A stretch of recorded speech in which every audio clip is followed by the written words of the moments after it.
In 1994, in the midst of a turbulent and often unpredictable series of cultural events, the German electronic music group Enigma released what would become their most well-known and widely influential piece of music, Return to Innocence.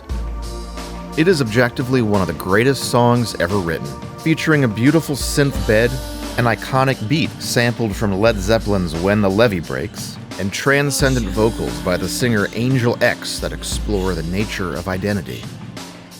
Most notably, however, the song features an indigenous-sounding chant throughout. The song was a massive crossover hit, appropriate for both the spa and the dance floor. The music Return to Innocence by Enigma. It appeared everywhere from skating routines Sometimes it seems like we're all living in some kind of prison. to primetime network dramas And the crime is how much we hate ourselves. to the Olympics, and of course, in the smash hit New Age compilation album Pure Moods. Imagine a world where time drifts slowly. Or take a trip into the unknown with the X-Files theme. Now let's us take a trip into the unknown. In this case, the source of the song's vocal sample. Many assume that this is a Native American chant, possibly due to the song's inclusion in the Chevy Chase, Jonathan Taylor Thomas family comedy Man of the House, which featured Native American culture as a prominent subplot and used Return to Innocence during the film's touching conclusion. If you had told me 2 months ago I'd actually enjoy being an Indian guide, I'd have to say you were crazy. But it's funny the way things turn out. Thanks to Rude Dog 69 for uploading this clip filmed off a TV. Additionally, Return to Innocence also sounds very similar to the song Yeah Noha by Sacred Spirit, a different German electronic band.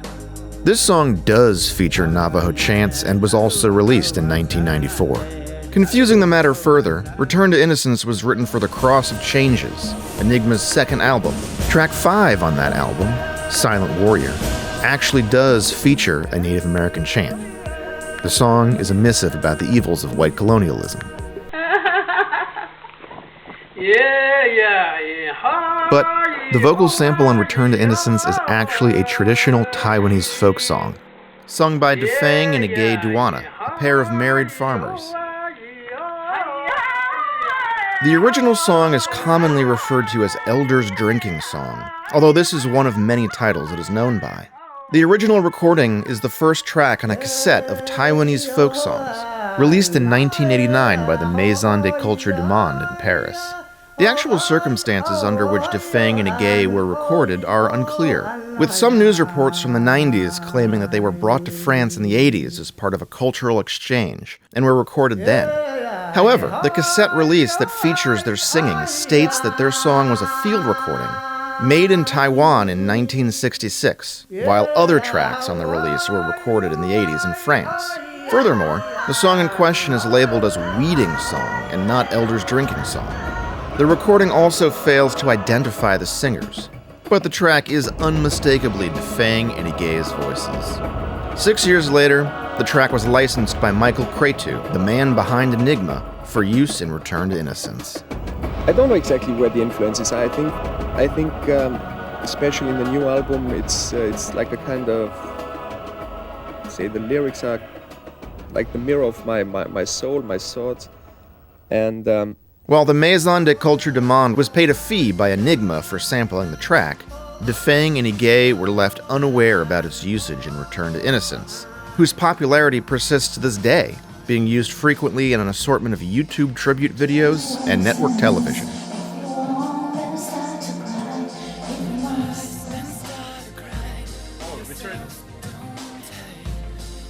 Along with the misconception that it uses Native American singing.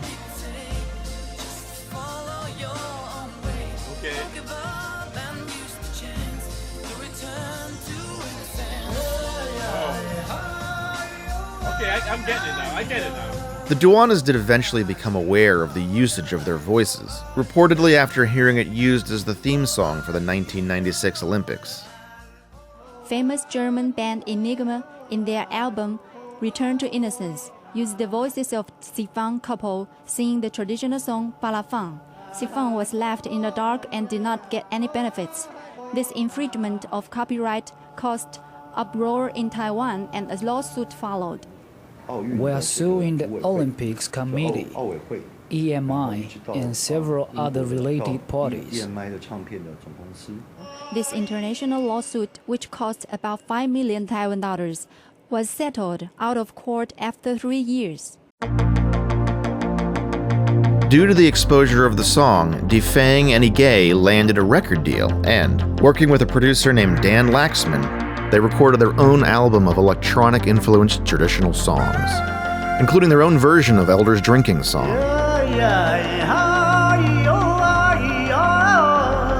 The similarity to Enigma's song goes further than just the fact that they both feature the same vocals. It's not hard to imagine someone mistaking the Duana's song for Enigma's, or at least thinking it was a remix of some sort. But the irony doesn't end there. Defang Any Gay's producer previously produced the debut album of Deep Forest, another European New Age group who also plundered traditional recordings for their music.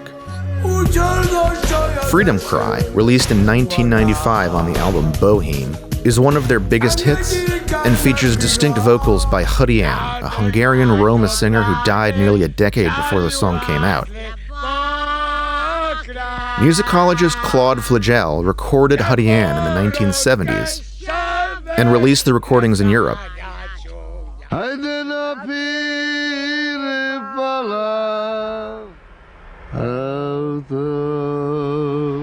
Hudyan's surviving children and wife were unaware of the usage until they heard the song played during the 1995 Grammy Awards, where Deep Forest won Best World Music Album.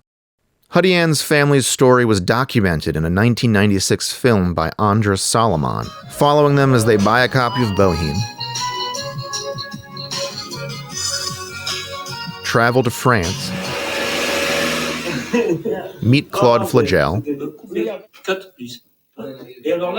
and then get thrown out of his house when they offend him. The root of the disagreement seems to stem from the fact that Hudyan's family claims that the song recorded by Flagel and then used by Deep Forest was not in fact a folk song, but one that Hudyan wrote himself. They then meet with representatives of Deep Forest's record label, and then go for a swim before returning home empty-handed. As for Enigma, Michael Cretu continues making music to this day. Defang Any Gay both died in 2002. She from breast cancer, and he from a centipede bite. Angel X, the other vocalist on the song, currently tours with a band called Original Enigma Voices, where he performs Enigma's music, including Return to Innocence. But of course, the most notable voices on the song are no longer alive, so their part is performed by this guy instead.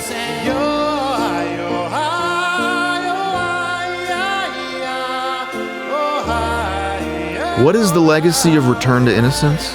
Why is it such a persistent song? As we saw earlier, it lends itself well to scenes in TV shows and movies where characters are wrapping things up with a thoughtful voiceover. Something about the beat, the chord progression, the way the song builds just lends itself to a strong, meaningful, introspective conclusion, even in cases where the person speaking doesn't necessarily have anything deep to say. Anyway, thanks for watching.